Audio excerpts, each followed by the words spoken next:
Well, you never know. It could just be like 2 different teams working together. Team deathmatch? Absolutely. Do we have rope? We have enough rope, right? I have rope. I have rope. I have 50 feet of rope. I also have a net. Ooh, a net. I don't imagine that that's the kind of test this is. Oh, you have no idea what kind of test it is, though. Maybe it is like the Olympics. Maybe it's swimming. Maybe it's just like a giant maze that you have to race to get out of first. You don't know. All I know is a net. Maybe there's just a written test. Look after me? Why not the rest of them? Why can't they look after me? Mr. Smoot! I'm with a little lady on this one. I think he thinks we're gonna die. The man that you saw at the tavern the previous day, who had just left with that bottle in his hand, if anybody remembers that character. Oh, no, I remember. The drunk guy? Uncle John! You see stone walls engulfing you. This is a giant cavern. Shall we begin?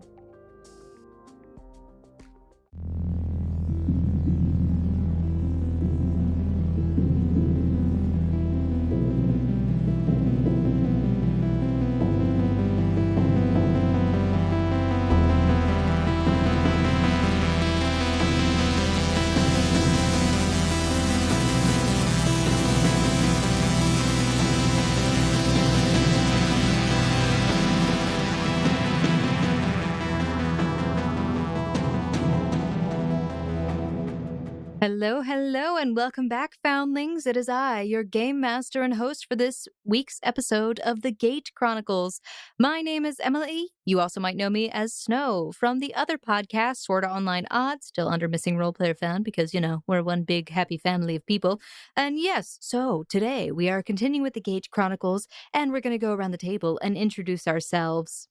Hi, I'm Quentin. I play Charles Smoot, 57-year-old biology teacher born and raised in upstate New York, eager to get this initiation underway.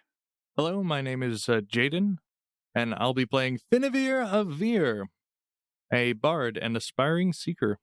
Hello, I am Andrew, and I play Allan Taylor, the man with an inconsistent country accent from beautiful land of Ohio. Hi, my name's Zach. I play Alfred Kenneth Mest, a former pharmaceutical engineer learning to use the strange magic of this world as an alchemist. And then he adds his own little spice. I don't know what spice you adding today. Allspice? Does flour count as a spice? That's a base, but we'll take it. That is a chaotic neutral answer if I ever heard one. Let's get started. Quick shout out to Will Savino with Music D20 and Michael Gelfi for providing a lot of the ambiances and music that we use in today's episode. Make sure you guys go check them out. They are great music producers. We love them. And yes, so let's now get started. The day of initiation has arrived.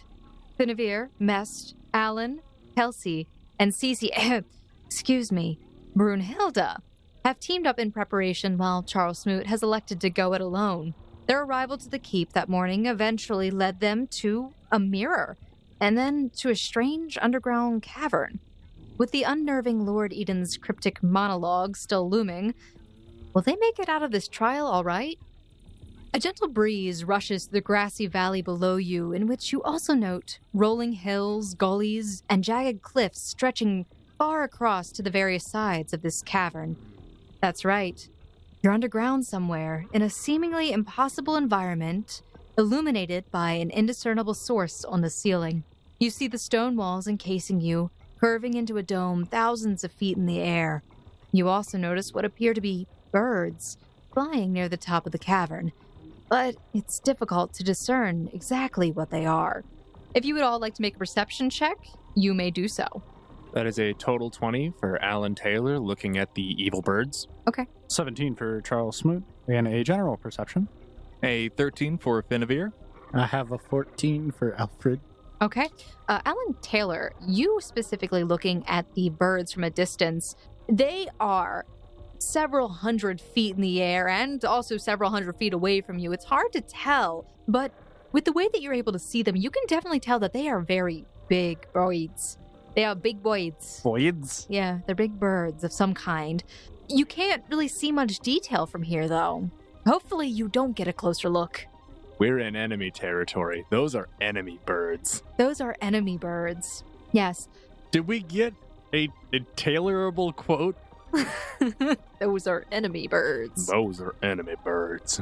Well, you all see all of these things, although taking a more general glance around where you are in the cavern, you can actually see pretty much all of the walls. So you seem to be against a back wall. And maybe to the right, it extends a little bit further, a little bit beyond your vision. But from where you stand, you have an excellent overview of the landscape. You see that to the north, it appears that there are these tall green covered spires of some kind, definitely appearing to be buildings or the structures of old buildings there.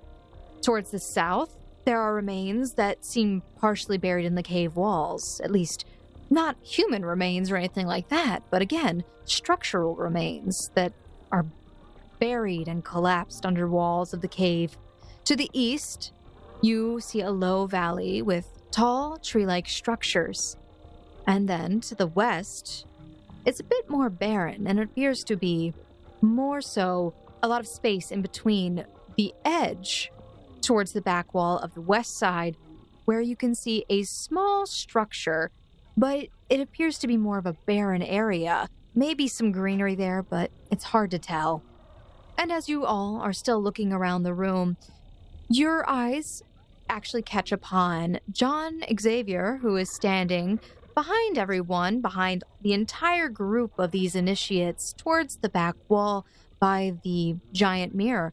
And next to him are two other individuals. It appears to be one of the twins. You're not sure which one it is.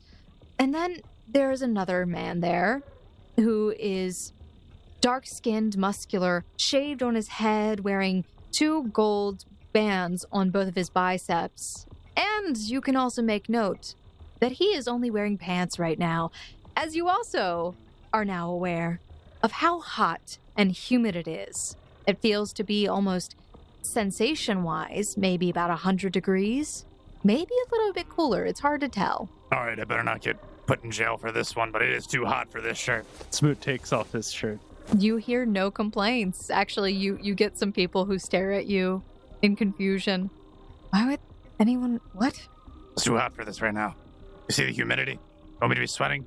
So you can't really see the humidity? Not with your eyes. Oh, I'd like to ask a clarifying question. Yes. Would it be correct to think, since we are towards one of the walls of this dome, that we would be towards the west side? Or a north-ish, west-ish side? Yeah, what side are we closest to? So from what you can see, you guys are against a wall of sorts. You can see a majority of the cavern. But like I said, towards your right side, and none of you brought a compass, so it's hard to orient yourselves with the actual direction of the earth. But you are underground against a wall. There appears to be, extending to your right side, a little bit further of the cave that seems to curve around. You can't get quite a view of it, but if you're facing the wall and you're facing a direction, north is whatever direction you so just choose. So if it's to your right, to the right would be considered your east. So we're on a plateau pretty much in the center of this area, and all of these various structures and whatever biome they are in are somewhere in a cardinal direction corresponding with our central location. Yes. The only thing that I worded there that I realized that was confusing, and I apologize, is that there is a seemingly structural wall that is behind you that the mirror is up against. Okay. That was my failure to explain that, and I apologize. But if we go back that way, on the other side of the wall would be the southern direction. Yeah, my assumption was that we could see a dome-like surface on the ceiling and therefore designate our general area of all the surrounding area from that. Yeah, so the roof itself of this cavern is dome-like. It does arc in and close in on itself. There is no sky visible. There is a sort of light up on there, but you can't tell what it is that is emitting the light. Nobody shouted it. I want the...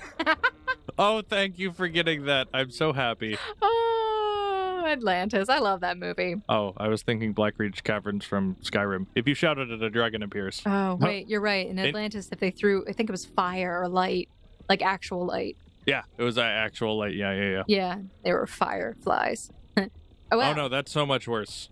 I'll fight the dragon, please. So, when you guys came out of the mirror, you walked out onto a raised dais of marble, and there are stairs. The entire area of this appears to be like the dais itself is about 200 feet in diameter on its own.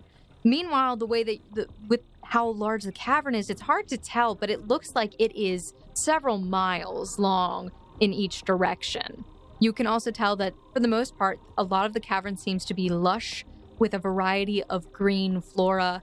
There are some areas that have some glowing stuff, but it almost looks like a mini surface, a mini Earth. Amazing. Such a confined ecosystem. It's beautiful. Yeah, there's this thing called Hollow Earth theory back where we came from, that basically the core of the Earth wasn't actually filled with nothing but rocks, but there is actually its own ecosystem underground. Could be something similar. It was not a popular theory. Not within real science circles. Well, yes, there are many murmurs traveling through this group of individuals, and you can see, in equal to your wonder and amazement, similar emotions being spread and similar conversations, until finally, Lord Edyn speaks up. Yes, well, get all your idle chatter out of the way. We'll be getting started soon.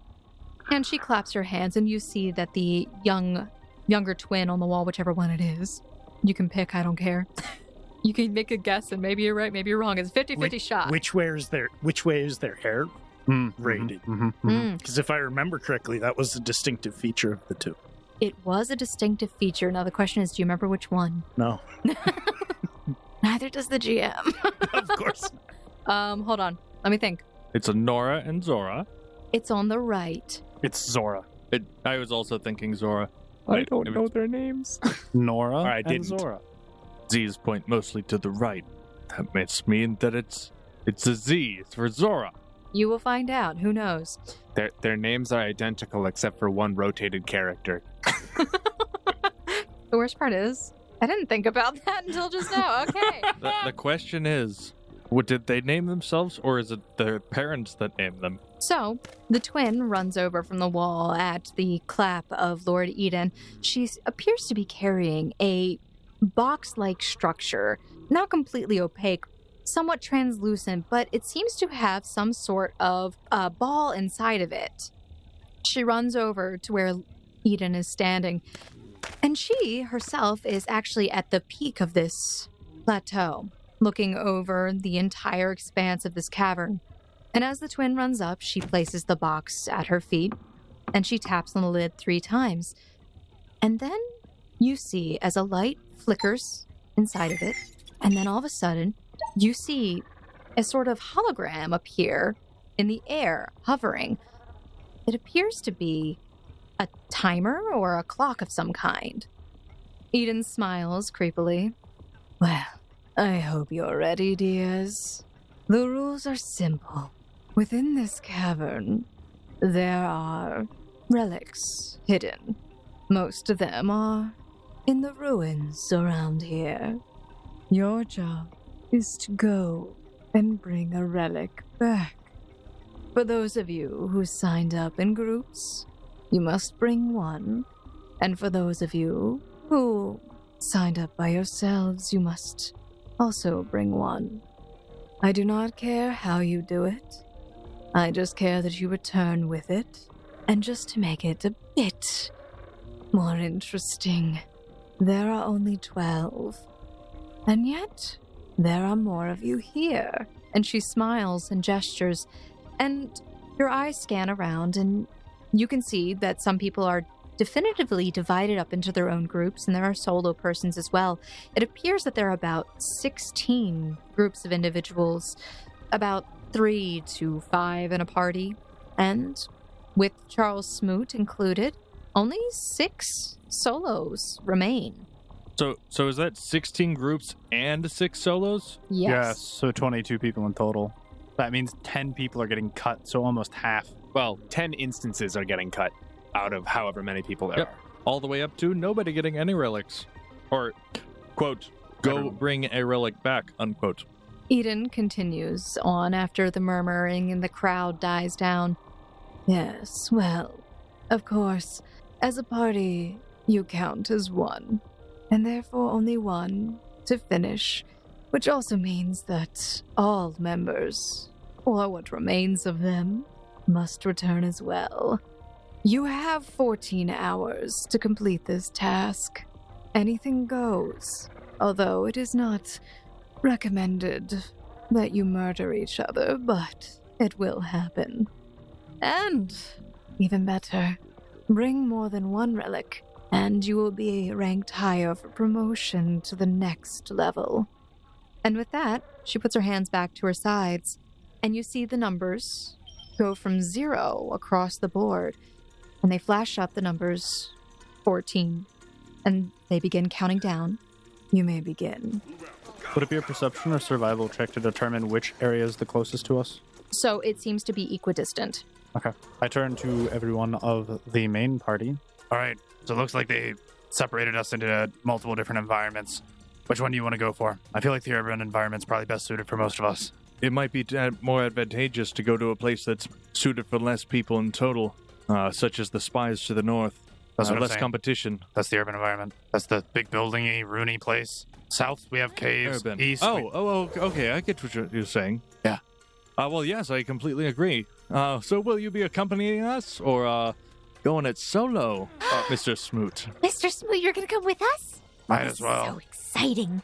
All right. Then we must hunt out 2 relics at least. The other alternative is we could also go to the west, where it seems like it's a barren area. There's only one location where it seems like might house relics, which means we'd have a good eye of how much competition we have. We can scout out what other groups are going for it. As you guys are having the conversation, you have seen that a lot of groups have actually started running off, and you actually see flashes of light and other things happening now down below. People have seemed to jumped off the plateau to different levels or have climbed down. You can make a perception really quick, though. 9 for 9. Charles Smoot. 19 for Finavir. 19 for Allan Taylor. 24 for Alfred. I rolled a 3. Oh, well, Charles Smoot's focus is Where do we go? completely on where to go, and he is scanning the environment. And as he watches, he can see that people get very small very quickly. They're booking it. The rest of you, though, you take a moment and you scan around you, and you notice that there seems to be a few parties who have stuck behind. Notably, Allan Taylor is the individual with his party that had the spear and seemed to have run into you earlier. Yeah, regardless of where we go, I have one request, and it's that we wait for that guy to leave and go the opposite direction of him. He has been glaring daggers at me this whole time. I don't think we have too much of a choice. 14 hours may sound like a lot of time, but it'll disappear quickly. We have to travel, find the relics, more than one if we want Smoot to pass as well, and return. So I vote we make haste. Real quick, you said this is at the top of a plateau. Does that mean you have to climb to get up? Oh, what? Yes. I'm sorry. You're at the top of a plateau. And with your perceptions, and Charles Smoot, I will give this to you because your character has been watching everything.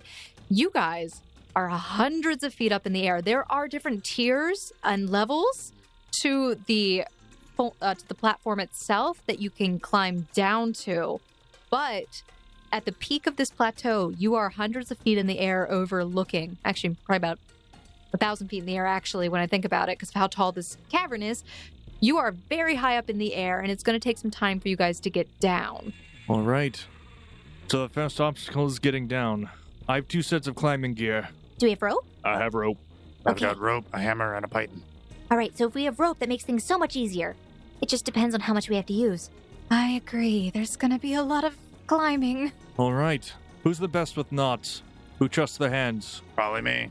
Kelsey points to Charles Smoot. I would trust the nature guy. All right, Smoot, you're up. Taylor. You're on hammer duty. Yep. I hand him a hammer and a python from one of my sets. Okay. So just as you are aware, being able to tie off a rope can increase your climbing, make it so much easier. It decreases it to a chance of about 5 as long as the rope is sturdily tied on. And a python will help with climbing down. It makes the DC about 15, but it takes time to hammer it in. Well, yes, but survival is the highest priority. Mm-hmm. So, yes. I will take a quick scan around and see if anyone has, for lack of a better term, leftovers that they couldn't take or didn't make time to get back, such as leaving a python behind. You see that there are some things that were left behind, but it's very slim pickings. Okay. Just making sure that nobody, oh yeah, I'll just jump down here and use it on my way back. Okay. That's great. It's better that it's not that way. Otherwise, people will get up here way too fast. You guys hear behind you the woman's voice in the other party. Oh, I tell you all to do these things, and it's so easy. We are going to go that way, and we are going to do it now. And then they run off towards... I roll a d4 because I didn't really know where they were going to go at the time. South. They go south. All right. So I guess we start making our checks to get down? Where are you guys planning on going directionally? North. You're going the complete North. opposite direction. Got it. Not unintentionally. I just wanted to go north. North. Okay, so you're heading towards the tall green covered spires. Correct. Got it. Must I roll strength to drive the pitons into the rock face? So there are some structural places for you guys to tie off rope at the top. Pitons are usually driven into the face of the wall that you are climbing down. So your character has to begin climbing down, and then he dangles for a bit by one-handed and has to hammer in the piton. Okay. Well, if he wears the belt, then odds of dying from falling or failing should be much less. Okay. So I'll give him the belt as well. How long does it take to set all that up with the belt, python, and rope? Does it matter? We have 14 hours, so time does matter. If we have to set it up 6 times and it takes 10 minutes and we burn through an hour just getting down. Well, so you gotta remember, you have to be able to, if you put your gear, like pitons in the wall, they kind of stay there. Well, that's the whole thing. You have to find a way to get the... if you want your pythons to come with you when climbing down, you must remove them on your way down, the last person. So let me just clarify. There are other platforms that lead down. There are some. Walking, but... There are some that are about 50 feet in the air. There are some that are 10 feet in the air. So it's just going to be varying degrees. It just depends on how you want to go down. Easy way or hard way? Which way do you go? Fastest way. Okay. So let's just do it this way. Roll a survival for whoever is going to be tying knots. Making your own handholds and footholds. You make your own handholds and footholds by pounding pitons into a wall. Doing so takes 1 minute per piton, and 1 piton is needed per 5 feet of distance. Ooh. As with any surface that offers handholds and footholds, a wall with pitons in it has a DC of 15. In the same way, a climber with a hand axe or similar implement can cut handholds in an ice wall. Every 5 feet, that means we're spending 1 minute every 5 feet. If there's a way to get down and just leave the pythons for time, when we come back up, too, then nice. we will do that. But Okay. if we won't have enough materials to get down, then we'll have to do something else. Well, she said it's hundreds of feet. How much rope do we have between all 4 of us? I have 50 feet. I only have 50 feet. I also have 50 feet. Would your characters decide then to take the time to look around and find an easier, safer way down? Yes. Did anyone else leave any pythons and ropes? Jaden already asked that. Yeah, we already No. answered that. I mean, left them dangling that they inserted themselves. Yes, Jaden already asked if there was any No, climbing. that's not what he asked. Jaden had asked if anybody had left behind in their bags on, the surface, is what I'm assuming. Oh, no, that's not what I meant. But that's my fault for not Yeah, I explaining. thought you meant, left gear behind because they That's what didn't I want to thought. bring it with them, not build off of something that someone else already did. There are, indeed, stuff that's already there. I'd have to roll to see how sturdy and stable it is. I say we just build off of what someone else made. While they're doing that, you're saying, would anyone take a look around to see if there are any other options? Yeah, it would take Finn, time. I did roll perception when you said that. 24 if it matters. Okay, so your character takes some time to look around.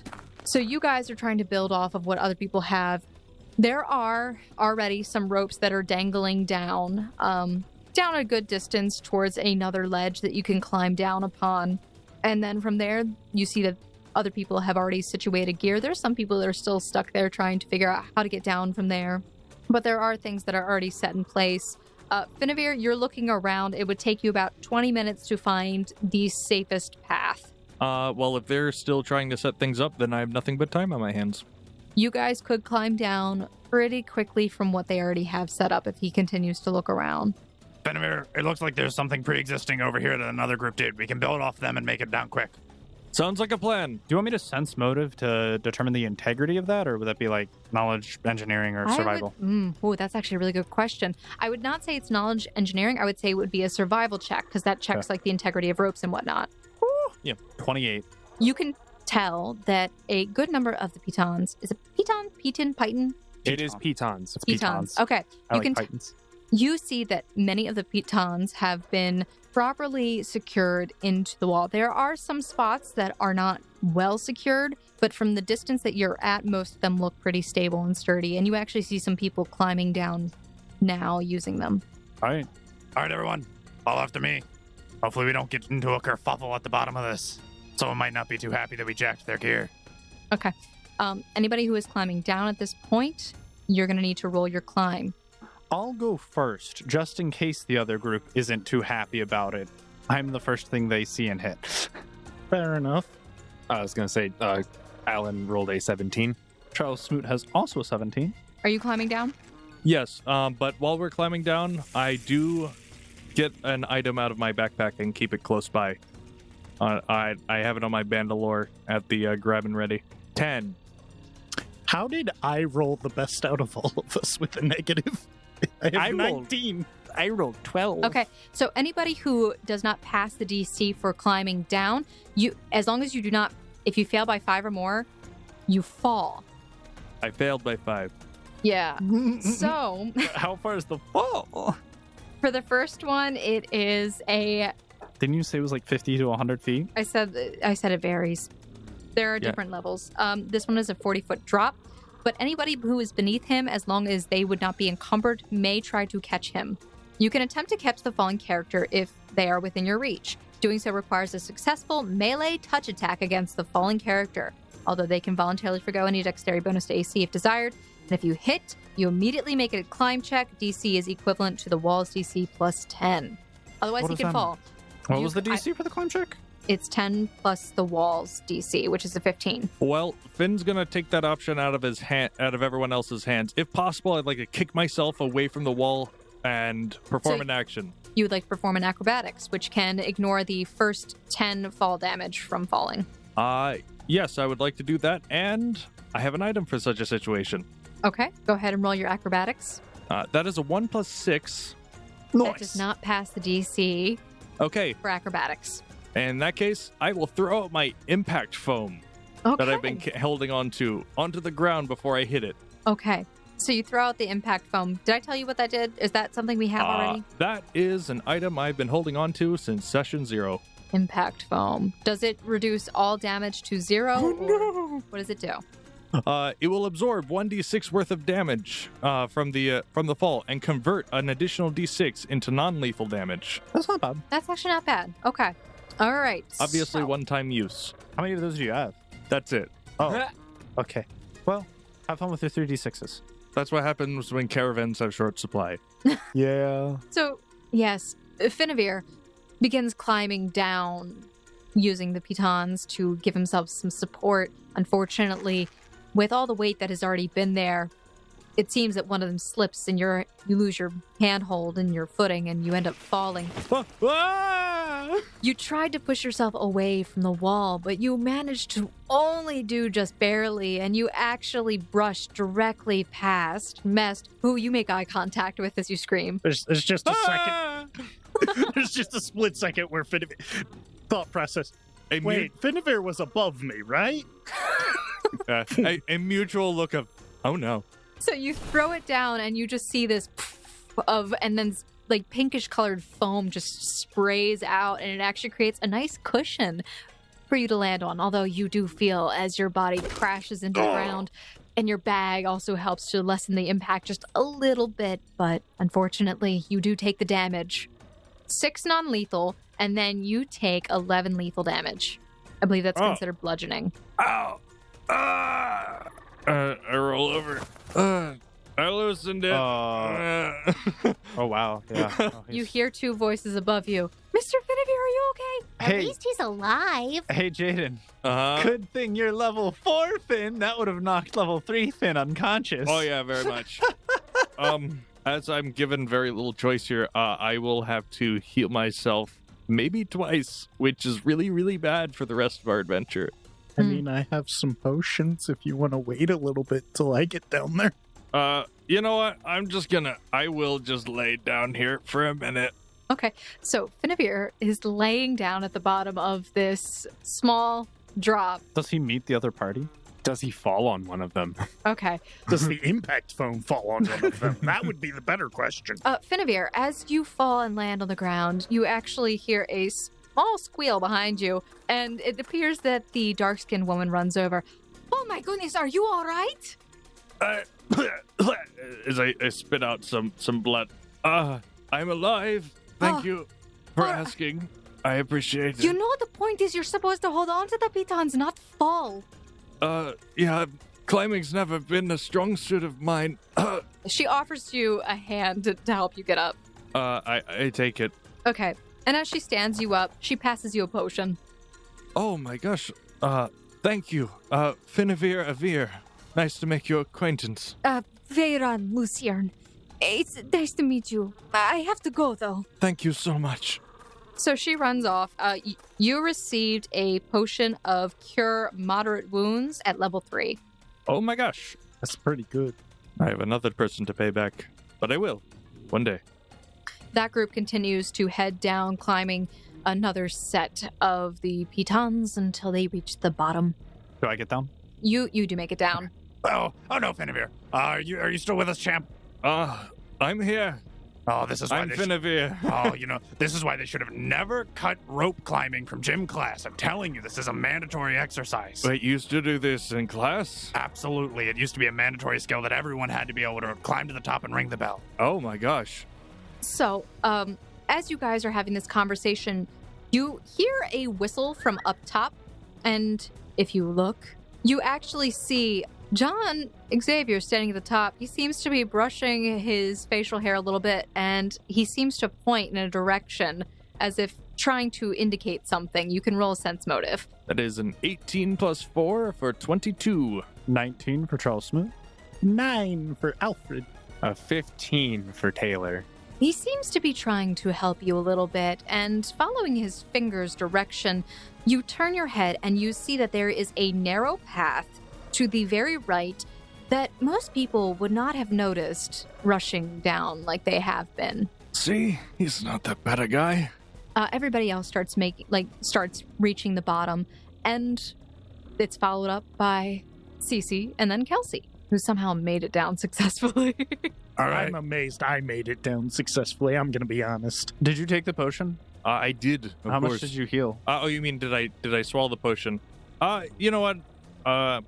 I probably would take it because I should have sense motived her just in case. You're right. It could be It poison. could be a rookie stomper, but I'll take my chances. So that's 2d8 plus 3, correct? Yes, for a cure moderate wounds potion. Nice. That is a 5 plus 8 plus 3. So 16. Isn't that all the Oh, damage that's you took? exactly enough. Et voila. Bless you, Farron. Whoa! That was amazing, Mr. Finavir. I didn't know you could fly. He can't. He fell. There's a difference. I can do that once. Didn't even fall with style. Nah, I'm just kidding. That was plenty styleful. Well, Mr. Smoot, I was trying not to be rude and tell him that he fell flat on his back, like Back- a turtle. Actually, he fell flat in the foam. He fell in the foam like a turtle on his back. All right. We can make fun at my expense later. Okay. All right. Well, I guess we should keep going down. No. Check it out. I point out the path Oh. that John pointed out. I'm a big fan of shortcuts. Yeah, me too. Anything to get ahead. Let's go. Let's give it a Especially try. if it involves less climbing. Yeah, especially after that stunt that we just pulled. I don't know how many more Finavir has in him, Well, that was the last of my impact foam. so probably none. I'm glad it wasn't expired. I got it on sale. So, you guys seeing this somewhat narrow path, it's wide enough for you to walk across, but there does not seem to be any handholds for you to have, and it seems a bit precarious, but it might be better than climbing down directly. So, do you take this path? Might as well. Okay. I just need everyone to roll 3 acrobatics checks. Can I climb instead? I would like to sing some Inspire Competence. Sure, you may do so. What does Inspire Confidence give me? think I think it's a +2. It might be. So that is a 15, a 15, and a 16 for Taylor in Okay. sequence. Cool. I fail the first and third check. I have a -1 in dexterity, no points in acrobatics, and I rolled a 3 and a 2. Wow! The DC's 5! I know. For a wide... I just... You said it was narrow. Well, it's... What do you have? 13, 15, 9. After I lose my footing, can I roll a climb check? Sure, you may roll a climb to see if you can catch yourself. We'll say that it is sloped. What does sloped do? It's the slope's DC +10. Oh, for catching on a slope? Well, what's So this? it's 15. Okay, I barely make it with 16. +2. Okay, so 17. Why not 18? This is +2. Okay. Goodness gracious. That's Can I the just first climb one. down? Sure, you can climb down to the next part of the thing. Hey guys, I found a shortcut. I think I'm just gonna climb the rest of the way down and meet you there. Oh, really? As I roll with including everything, a 16, 9, and 18. Okay. The path was narrow enough that I was just like, because it's so long and you have to travel for so far, I was going to say I just have you roll 3 times for each like layer of it. Yeah, that you they're have to multiple travel. segments. for That distance. makes sense. So, yes, Charles Smoot, I'm gonna climb down. you just start climbing down. It because it is a little bit more sloped and slanted on this side, you don't have to have as high of a check for it, thankfully. Well, that's fine. But the rest of you start making your way down, and you just hear behind you, at the very back of the group, next to Allan Taylor, okay, I really hope you were ready for this, because this seems insane. Insane! So to climb down the slope, I just assumed that it would be 2 more climb checks because I failed the first acrobatics check. Sure, we'll make it easy, Quentin. Oh, how many do you want me to roll? I'll roll as many That's as you fine. want. Okay, so 25 for both of them. Your character is able to climb down masterfully on this slope, one hand after another, one foot after another, finding each foothold and handhold with perfection. It's almost like if he had actually been in any kind of military service, he might have actually been acknowledged by somebody. I don't know. I His prepared father. for that gosh darn training course I never got to go through. So how many rounds of Bardic Inspiration would you say I burned through? I can stagger them to be basically triple their length. Okay, so traveling down this entire slope, you're moving, I would say, at half speed in order to not fall to your deaths. Because, I mean, you have to do that with climbing anyway.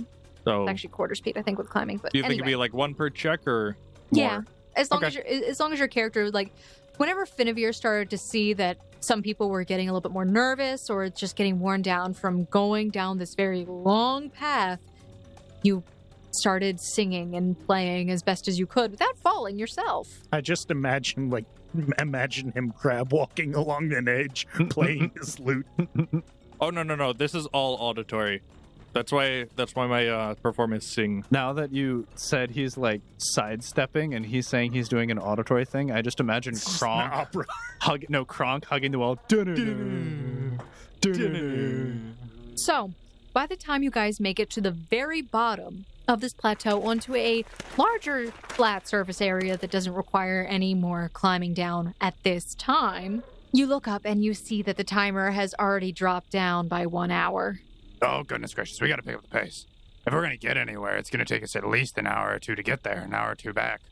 We don't have that much time, especially if we get into any more kerfuffles. All right, let's make haste. Good job, everyone. So whoever is trying to direct your party to the direction of the ruins that you are heading towards, which was towards the north, I will need you to roll a survival, please. Smoot, why don't you lead us and I'll take up the rear and keep watch. Fine by me. So Taylor will be keeping watch for any potential would-be murderers. I'll go around high-fiving everyone. Oh, this is so much fun. Cici also does go around and high five everybody. Good job. Minus the chance of death and failure. Yes, I would agree. And the murder. Oh, we're doing great. Didn't you almost die? Didn't I almost die?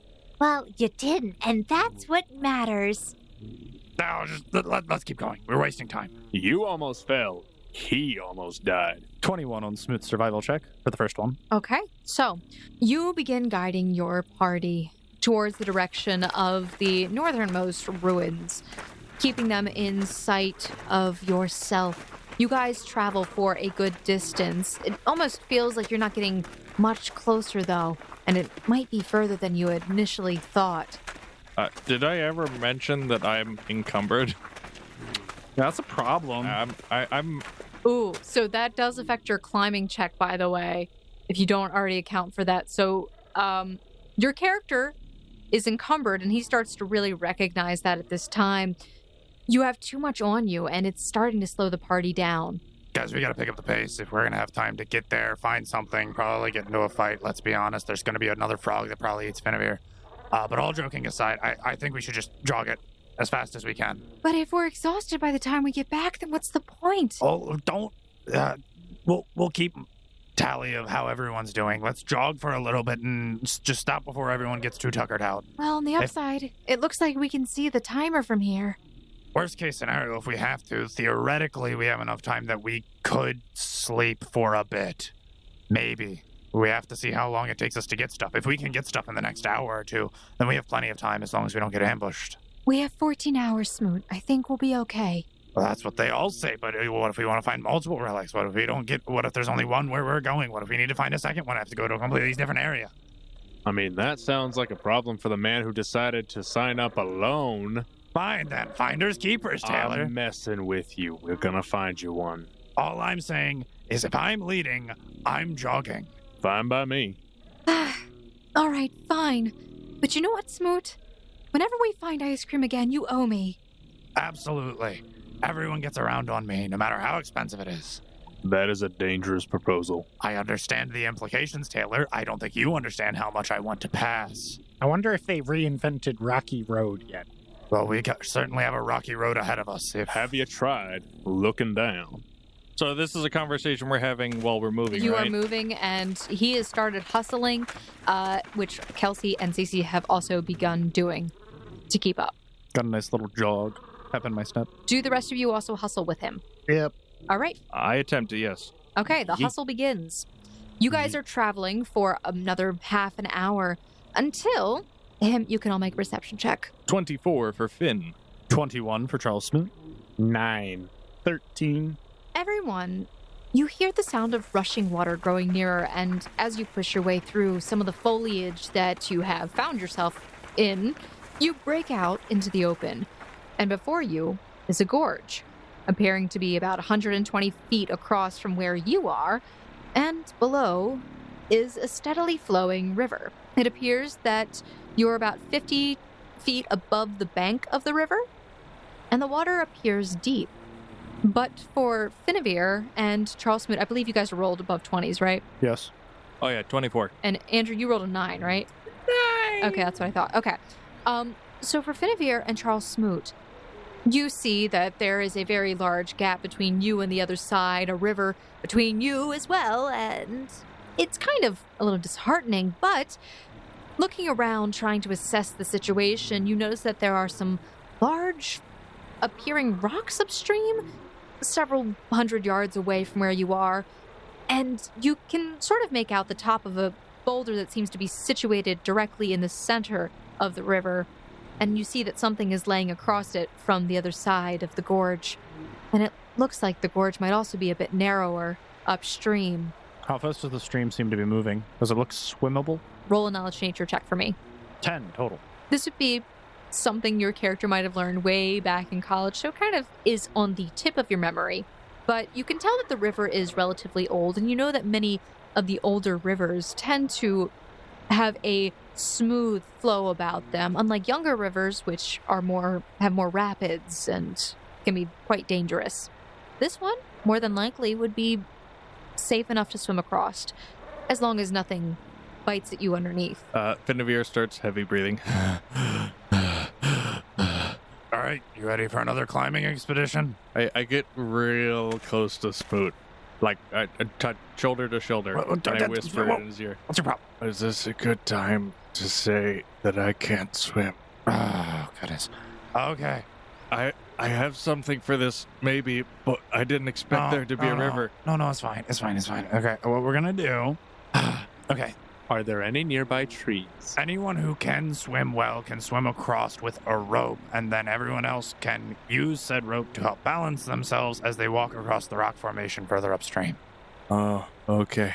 Alternatively, we could swim across, anyone who can, and leave the rope, and then just drag everyone else through the water. That's not a bad idea. And to answer your question, there are trees behind you where you came from. They are a decent distance from the edge of this, to the edge of this gorge right now, though.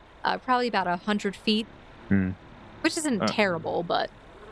While they're discussing this, I'm like slowly pulling out of my bag some air bladders, and I go...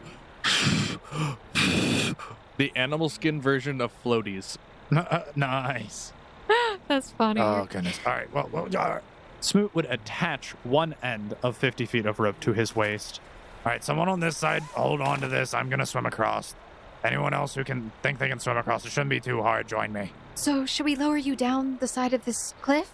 No, I'm just going to climb that. But if someone wants to hold on to that rope for a little bit extra security. But, I mean, I could also fall and then drag whoever it is down with me. Oh, that's... Taylor will assist in lowering Smoot. All right, I got this. I can absolutely... wow, okay. Yeah. Cici was trying to push you over the edge, by the way. Oh, I thought a slight gust of wind was blowing through here. Okay, I thought we were supposed to help you down the cliff. Oh, Help me, don't push me down the cliff. All right, Smoot, I've got the rope. Start climbing. Just get behind Taylor and help lower me down if you want. So we did do this at the narrower part, right? Well, there's a bank down at the bottom, so we can just walk down, can't we? Yeah. Well, Yeah. no. So there is a bank at the bottom of this cliff, just to explain to Jane. There is a bank at the bottom of the cliff, but you'd have to climb down to get there because this is a gorge. Right. So once you climb down the cliffside, you'll have a small riverbank which you could walk up across, and then you could go up to the lighter rock formation if you wanted to try and hop across that. More climbing. You said all that. All I keep thinking is, booyah! Yeah. I offer Kelsey one of the air bladders if she's feeling as nervous about the water. How about this? Finavir, why don't you and I go look up there at what's going on up there Yep. while they figure this out? Yep, sounds like a plan. We got a few minutes. All right. Smoot would begin climbing down. Okay. Allan Taylor is holding onto the rope. Allan, what is your carrying capacity? My heavy load is 230. Okay. I can lift off the ground 460 pounds. Okay, you can hold him, so you're good. Yeah, and I can drag or push 1,000 pounds. Sounds kosher. So, Charles Smoot, what was your roll? 24 total. All right, yeah, you easily pass that. Using the rope that you have tied to your waist, you begin to brace yourself against the wall with your feet and climb down slowly as Allan Taylor lowers you until you finally reach the bottom, and Allan Taylor is like literally holding the very edge of the rope. All right. Well, everyone else, make your way down here as you can. By the way, I double-checked. I don't think I'm encumbered, actually. Okay. I unloaded most of my heavy stuff, like 8-pound stuff, and those add up very quickly. Okay. So, Finavir and Kelsey walked upstream a little bit, and you guys checked out what was up there. Is there anything that Mest would have been doing? Would he have gone with them, or what is he trying to do? I guess I'll try to climb down. All right, now I'm going to try what Smoot's doing, except in reverse. I'm going to take this 50 feet of rope. I'm going to tie it around my waist. I'm going to sit here, sprawled on the ground, and give you a rope to climb down the cliff with. So you can basically just rappel down. All right. Don't make it a whole lot sure. easier to get down. Wait, so you're gonna become a bear rug? Yeah, pretty much. Oh, it does match with the amount of Bear- hair you have. Bear rug with what's that supposed to mean? Oh, nothing. You That's just have a rude. hairy chest is all. I have a manly chest. So, Finavir, you and Kelsey walking upstream, walking upstream, you actually do see that there is a large boulder. As was stated before, there's a large boulder in the center of the river, and it appears that there are two tree trunks that are basically leaned down, one on one side, basically on the side that you guys are at, leaned across to the boulder, and then from the boulder over to the other side of the gorge. And it appears to only be about a 25-foot distance between the boulder and the side that you're on, so about 50 feet across in total. Okay, so it looks like there's a either intentional or an unintentional bridge. Exactly. Does it look particularly slippery? I mean, obviously there can be wetness, but aside from that, like I've been hiking and I've seen like moss, which looks. I would say that is a survival check. Okay. To determine if it is safe enough for you to cross versus perception. 5 for Finn. I mean, Finavir, looking at it, it appears that it is sturdy enough and that it would actually be a lot easier to cross this than it would be to swim. I mean, heck, you don't know what's in the water. There's anything could be down there. I mean, the water looks pretty deep. It could be like 100 feet. You don't know. One last thing. Is the boulder does it look like a boulder? Or does it look like a boulder? It looks like a boulder. It appears to be a boulder. There is nothing strange about it. Okay. It's a frog. Yeah, the last boulder tried to eat me. It does appear to be a boulder. Okay. All right. This might work. What do you think? This, yeah, I think this would be good. Should we let them know that this might be a better way than getting wet? Because, I mean, if we have to carry all of our gear across and it gets wet, well, I know if anybody... We can't really start a fire with wet gear. I mean, I got a trick for that if it comes to it. But, here, how about this? I'll test it first. I'll go out to the middle, and if that works, then you can come out, and then I'll go on the second part. And if that works, then you can come, and then if we find that this bridge is actually viable, then we go tell the others on the other side. Because look, Smoot's already in the water. Oh, he is in the water. While this is going on, I wish to attempt something to make my climbing life a little easier. What are you going to do to make your climbing life easier? I can get myself about halfway down with rope, potentially. I'm going to try taking the wrench. I'm going to beat it into the ground with the butt end of my spear, like a hammer. Oh, yeah, ignore the hammer you have. I don't have a hammer. You were handed you a handed a hammer, hammer like- to put the pythons in. Oh, then I'd use the hammer. Okay. Your character thinks this is an absolutely great idea.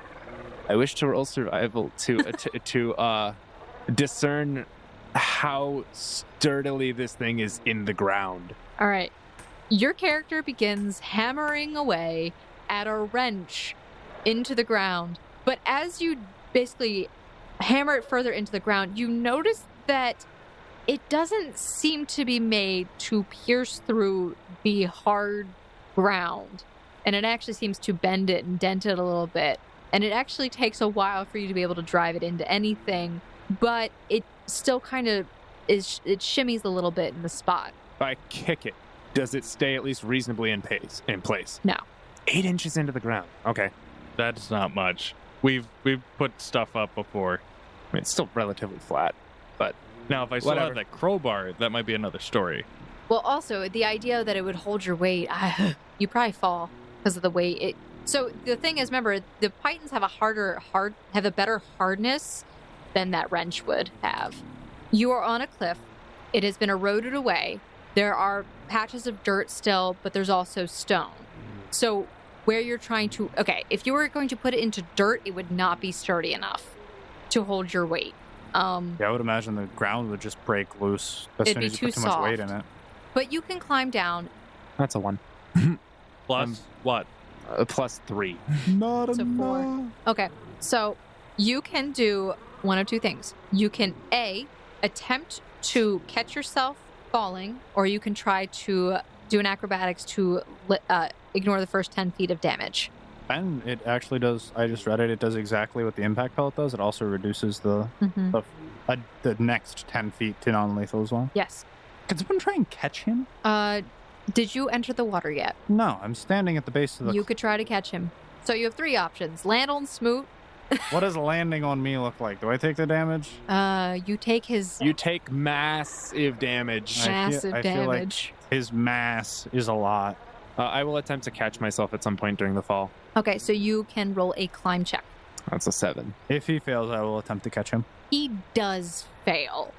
on catching himself. So you begin climbing down, but your feet slip as you find really poor footing on some soft dirt that isn't actually it's not meant to hold weight. So you start to slip and you begin falling. I will allow you to roll an acrobatics if you would like. Sure.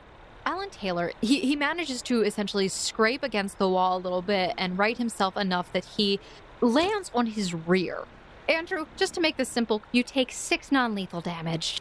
Alan Taylor, though, you successfully make it to the bottom of this gorge. Ow, my butt. Wow. Y'all can fly really well. Is this coming from the top or the bottom? This is coming from the top. That's coming from Cici from the top. Absolutely, 100%. Wait, did she not climb down before I climbed Not down? yet, Nope. no. Yeah. So, have fun, guys. Figure out what you're doing down there. Once we do, I'll be there, I guess. But what do you mean? We already figured out what we're doing. We're crossing the stream. Well, I mean, Finavir and Kelsey are all the way up there. Well, whether you're swimming across or crossing that rock formation up ahead, you're going to have to come down eventually. Finavir, you wanted to do the crossing of the gorge on the boulder? Yeah, I wanna try one half at a time. Slowly and God-fearingly. God-fearingly. Finavir, you begin crossing. And you okay, let me clarify. When you say you walk to the middle, are you saying you go to the boulder, not Yes. the middle of the trunk? Correct. Okay. I go to the boulder, effectively, from my understanding, halfway across, and then I will wait for Kelsey. Okay. It is a narrow trunk at 10 inches wide. I would need you to basically try to do your best to balance. That would be acrobatics to balance. Total of 20. Finavir, with the greatest of ease, you are able to cross over the first trunk. It doesn't feel unsturdy to you. It feels really good. Although you do notice that there is a bit of a creaking sound as you head towards the center of the trunk, but you do make it across. Is there any way to judge that more? Also, I might have been at a... You tell me if I'm at a dex for having all this fluff in my shirt. I'm not going to put you at negatives for having that in your shirt right now. Okay. All right. Since I do care for my party's safety, is there any way to judge that better? If not, then we'll just continue. The best way for your character to judge it is to essentially either test it again. Based on your last check of it, it seemed fine. I will test it again. Okay. All right, so you start walking back across it. Yep. Just What? gotta double check something. What? Okay. It's a little creaky. I put a little more weight with one foot. Okay, so you put... Yeah, So testingly. do you go all the way back on, or you just step on a part of it? I go as far as I need to be able to put 1 foot on it and test my weight. Remember, it is a distance of 25 feet. It is a 25-foot long trunk. You are able to put your foot on it with ease, and you don't really hear anything. Okay, that's great. Then I go back and then I'll tell her to come across. Okay. If she's comfortable enough. I need to roll Kelsey begins to cross over the wooden trunk. And as she does, she seems to lose her footing just slightly, but she catches herself again. And she makes it to the center. All right, so far so good. How you feeling? That was exhilarating and terrifying. I think these are like synonymous words in some circles. Molly says it gets easier, but that's not necessarily a good thing. I don't quite understand what he meant. I'm just worried, Finavir. I don't know if we were ready for this. Well, as long as we got each other's backs, I think we'll pull through. I wish we had more people who had our backs.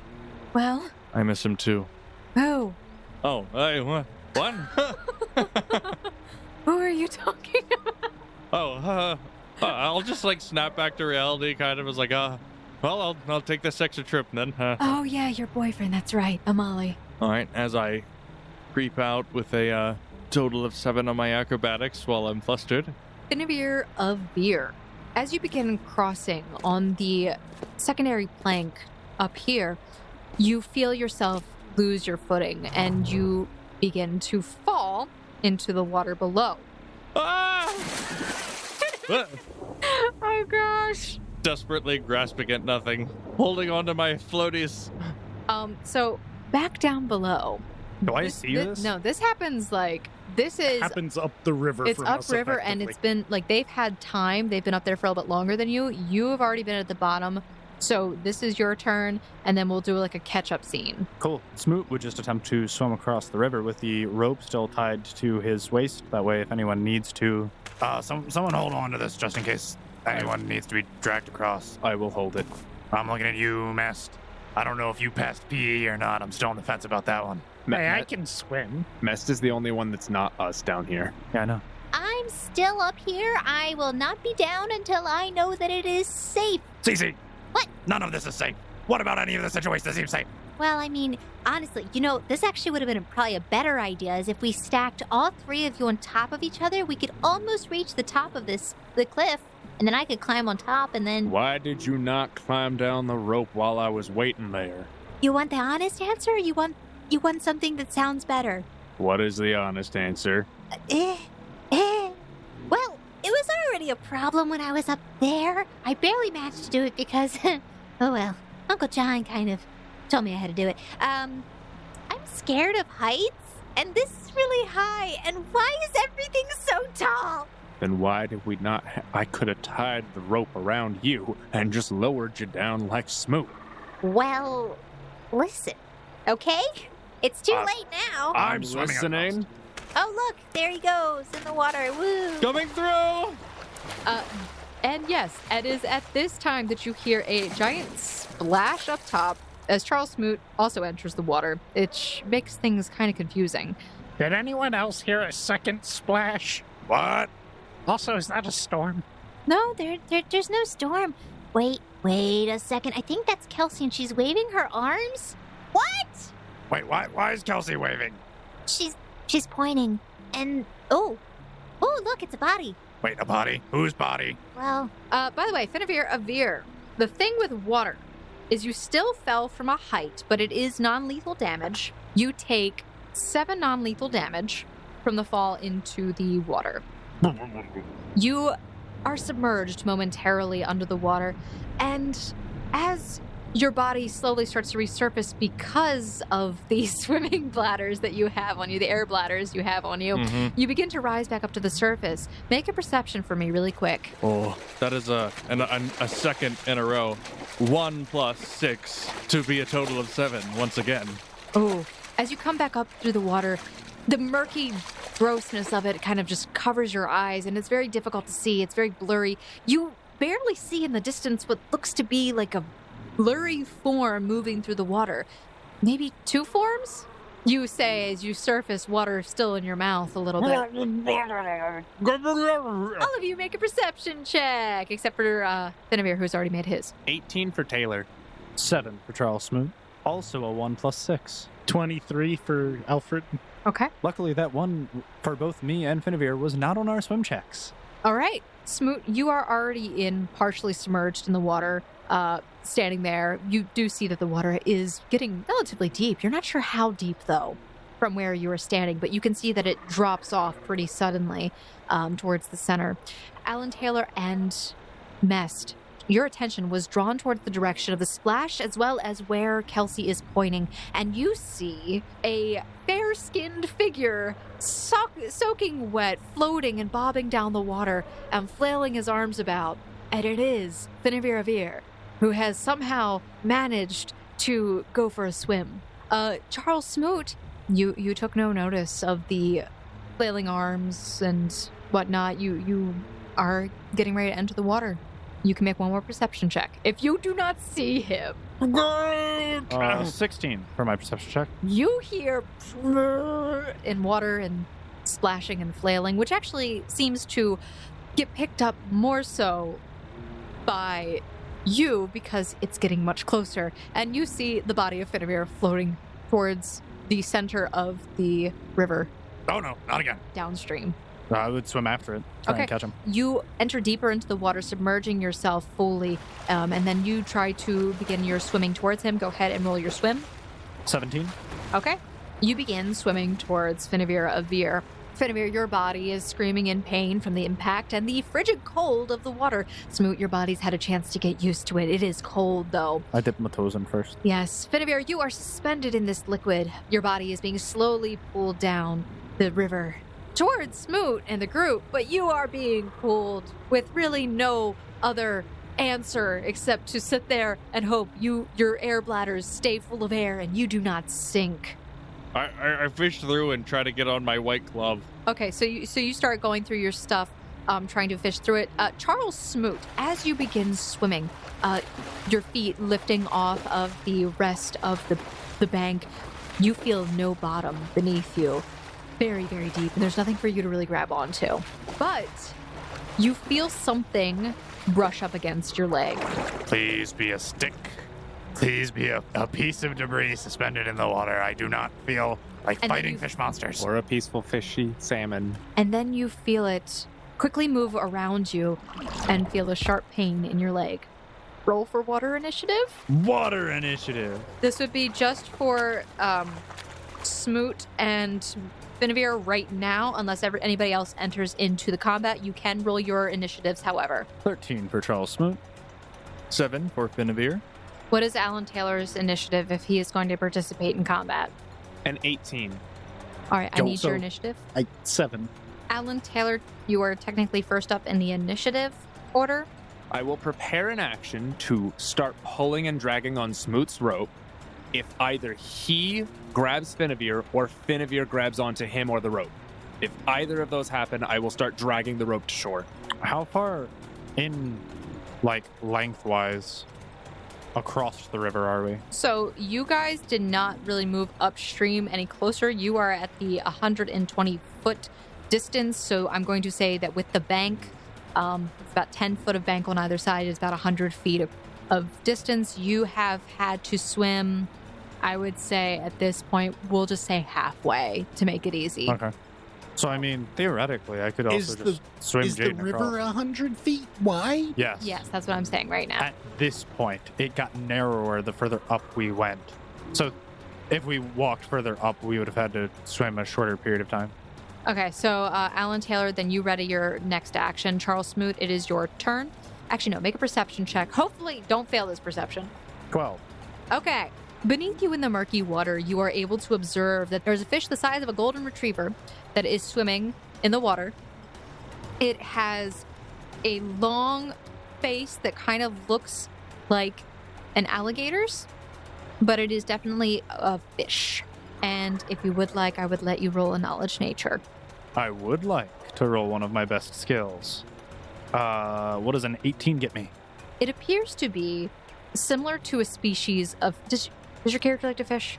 He would have at least watched River Monsters. Okay, your character watched River Monsters. You remember in an episode where there was this guy that went out of his way because he believed that this fish was greatly misunderstood. It is the common gar. Yeah. Okay, it's a garfish. Okay, cool.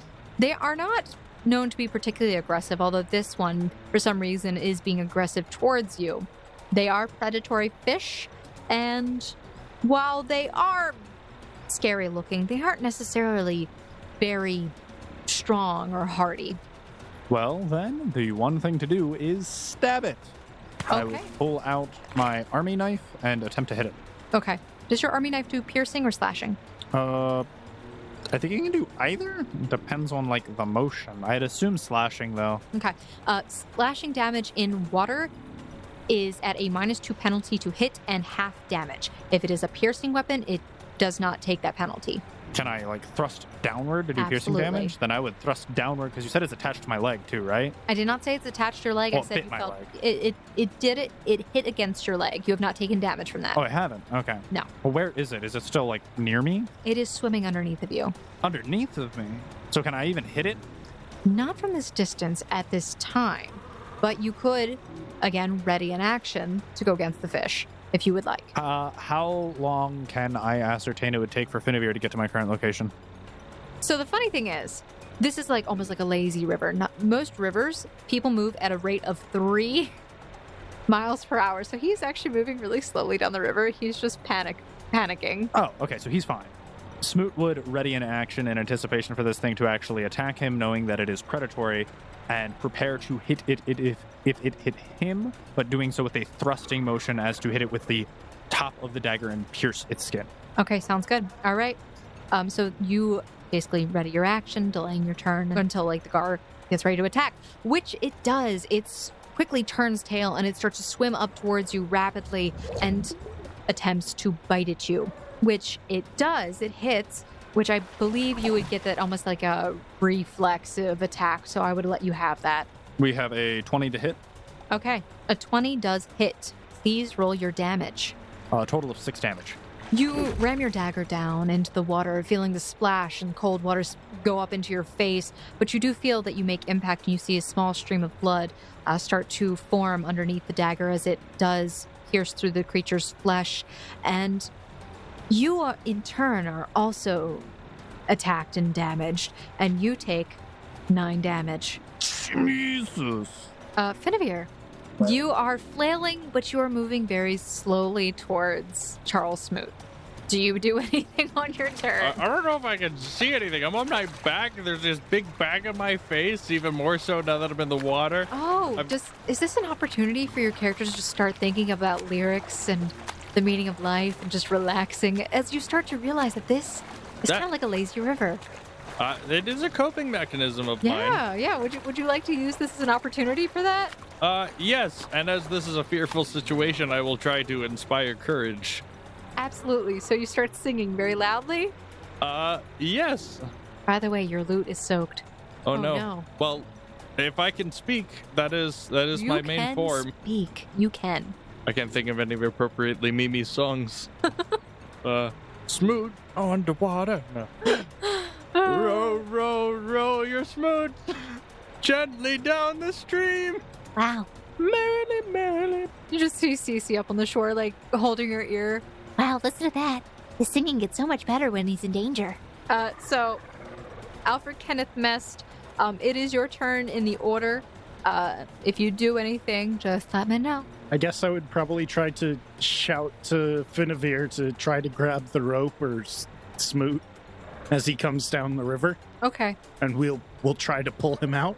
Okay, Smoot. I mean, not Smoot. Finavir, you need to make a perception check as he is shouting and you are singing. Yeah. And there's also a river. 23 for Finn. Okay. You are at a penalty for your own singing and you are distracted. And you are also in the water. You hear something being shouted on the shore. How do you react? Like, it's barely audible to you. A rope? Oh, I try to right myself so I can see the rope. Okay. Sure. You right yourself, and you do see Charles Smoot. He's a good distance away, and you are moving at a very leisurely, like very calm and leisurely pace, just floating and bobbing down the river. Did I get to my magic bag? You are able to get to your magic bag, but that would be on your turn because your turn already passed. You let me know. Yeah. Allan Taylor, it is your turn. Would you like to continue to ready your action? So, did Finn got a hold of the rope then? No. No, he's got some time before he would even get close to the rope. He is in a lazy river right now. He is very slowly moving towards Charles Smoot, who is currently fighting a fish. This fish is still attacking Smoot? Oh, yeah. Yes. How far off the bank is he? 50 feet. You are at the very edge of your rope. Very edge. My swim is not fast enough to do anything. And I'm not comfortable shooting at Smoot. Understandable. I will start dragging him upstream towards Finn, I guess. Okay, so you'd be moving him away from the Gar, which would provoke an attack of opportunity against him by the Gar. Because I'm exiting at the threatened square. You can do so if you believe your character would do that. I guess I just prepare the same action. Okay, it is a difficult situation. Readying an action, Charles Smoot, is your turn. Stab. Okay, roll to hit, please. Natural crit. Okay, please confirm. Natural 1. It still hits, you just don't get the bonus damage. We still do 8 damage on our attack. Okay. As you pierce down again with your dagger, you feel it enter into the fleshy substance of this creature, and you actually do feel it kind of recoil back, and it does appear to be injured. All right, Taylor, don't worry about me. I should have things under control here. So, with the damage that you have done to this creature, it begins to attempt to withdraw. Okay. which it swims down deeper into the water and moves away from you. Okay. I mean, I literally cannot take an action in response, so. Okay. And then that is the end of combat. All right, oh, goodness. I'll swim up to meet Finavir, and then I'll drag him across. I will walk his leash up. Nice. Okay. Finavir, you are slowly bobbing your way down, and you see Smoot swimming towards you, and there is a rope tied to him. It looks like he's being walked like a dog. No, nothing else matters. Please. I reach out. Smoot, he reaches out, but you're barely reaching his fingertips, and because he does not swim and he is floating, you either he's gonna have to drop the rope or you watch Finavir float down the river. Who's going to have to drop the rope? He is currently holding the rope. Because Finavir was crossing to the other side, he has been on basically a consistent trajectory of about 25 feet from the shoreline. Oh, so I have to swim a little bit further to get there. If Yes. that is the case, then I will allow Smoot to go further by jumping into the water myself, and I will command Mest. Mest, grab the end of my rope. We daisy chain it. Yes. So Smoot's going to make it across, and I'll be in the water, and I'll pull myself across, and then I'll be dragging Mest along with me, and Smoot and I can drag me closer, which drags Mest closer as he just holds on to the edge. Human ingenuity. Okay. You hear Cici shout, I'm gonna go and meet up with Kelsey, because she seems to have already made it across. Yeah, See you over there. You go across the bridge up there. Well, we should be okay down here. I'll see you soon. Don't stop me now. Having a good time. This is not a good time, Finavir. brisk. yes, please roll your swim. 23 for smooth swim. 11. I'm sorry, 22 for smooth swim. 11 for Taylor's swim. Okay, it does pass, but if you had rolled any lower, if you had failed by 5, I would have said that Allan Taylor started drowning. And then that would have pulled me back. No, but you are both able to swim, although it is a little cumbersome having a rope in your hand, Allan Taylor. It's kind of making it difficult. Charles Smoot, you manage to grab Finavir and you begin pulling him to the other side. Oh, goodness, Finavir. This is why they shouldn't have taken out swimming out of PE. What kind of school did you go to? That's what I want to know. Well, there was school, and then there were the after studies. And they had this PE that's some form of militia? Physical education. Got it. Cool. Okay. So, Mest, you find yourself, the rope is pulled taut, and you find yourself starting to be forced to walk towards the water. I don't like how murky it looks. Oh, here goes nothing. I'll attempt to get into the water and start trying to swim. Okay, they're pulling you, so Yeah, you just have to get a good hold of the rope, and we're just going to drag you across. Yeah. Make sure your head's above the water. Stay whole. 13. okay, they pull you with force. Actually, no, wait, that would be a 14, sorry. You get pulled with such force, your mouth kind of fills with the water, unfortunately. It's not, it tastes gross. It's gross. You get pulled to the other side of the shore, coughing up this water. Does it taste of fish and regret? Don't drink it. That's where fish pee. And bleed now, thanks to me. What? I'm not gonna ask. Kelsey is looking over at the edge of the cliff on the other side, over top of you all. You know, it probably would have been easier if you went upstream to the shorter end, instead of continuing this. Okay, listen here, Captain Hindsight. Did someone grab me or not? Yes. Oh, I you were grabbed you ages ago. Okay. And I grabbed you ages ago and succeeded my swim check to carry you across. And if anything, there was now a daisy chain through the middle of the river that probably would have caught you. Yeah. And Cici runs up, Oh my goodness. and she's also looking down at you all. Y'all look like drowned rats. No, what happened was I almost drowned a gar. It's very tricky to do because it's a fish You and they shouldn't. breathe water. You shouldn't drown guards. Gar, not guards. It's a fish. It's about yay big and took this much of a chunk out of my leg. Motions toe bite on leg. There is bleeding at the leg spot. Do we have rags to like? You are all soaking wet. All of your clothes and equipment are wet. Do we make it to the other side? Yeah, you've been there. Yeah, We're on the other dry bank. land. We're on the other bank now. We have to now climb back up. Tourniquets and compression are still good regardless of wet.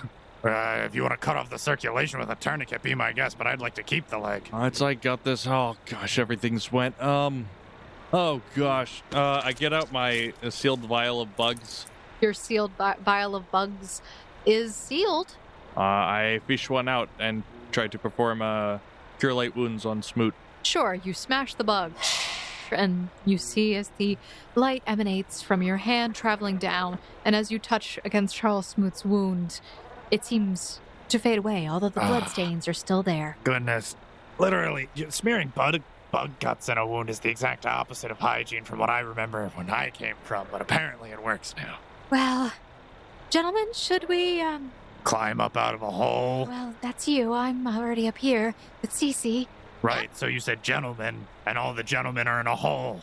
All right, let's go. No use complaining about it now. So I guess Smoot will climb first, and Taylor follows behind, and we'll make a daisy chain of ropes for the other two to climb. I would like to deflate my airbags Sure. now. So Kelsey looks down before you do that. Wouldn't it be better if you just boosted up Mest and threw us the rope and we could tie a rope up here so he can climb up? Instead of doing a whole thing that seems unnecessary? So yeah, couldn't we just throw the rope up to you by attaching something weighted towards the end? Yeah. How high is this side? 50 feet. Can you throw 50 feet? You probably can with your strength. Can I? What's the range increment of a rock with the strength of 3? Well, what I was saying Good is question. you guys, you stack on top of each other Like Russian nesting dolls. and then you throw it. No, not like Russian nesting dolls. Those hide inside of each other. All right, Taylor, All right. get on my shoulders. Hold on. Mest, you're good at throwing things, right? I mean, kind of. Can you throw anything? Got him with my puns. Perhaps. Perhaps I can guide it along as I gesture my glove. We're naming all the Pathfinder. I will tie the bent wrench to the end of my rope. Huh. Wait a second. Finavir had a good idea. You He can did? use that magic stuff you have. Yes, this magic stuff is actually quite useful. I start levitating the rope a bit with Mage Hand. What's the range of Mage Hand? Oh, the range of Mage Hand is much less significant to this as the weight. It's 5 pounds. 5 pounds. Yeah, 5 pounds of force. Wait a second, hold on. It's unfortunate you don't have anything to animate rope. It is unfortunate I don't have anything to animate But rope. also, you know I have rope, right? Why can't you just drop rope down? Yeah, I mean, Wouldn't that be way easier than all of us? I was gonna let you guys figure this out for a second, and then What was the first thing you suggested? Well, y'all What? are hard-headed. Yeah, we'll own So that.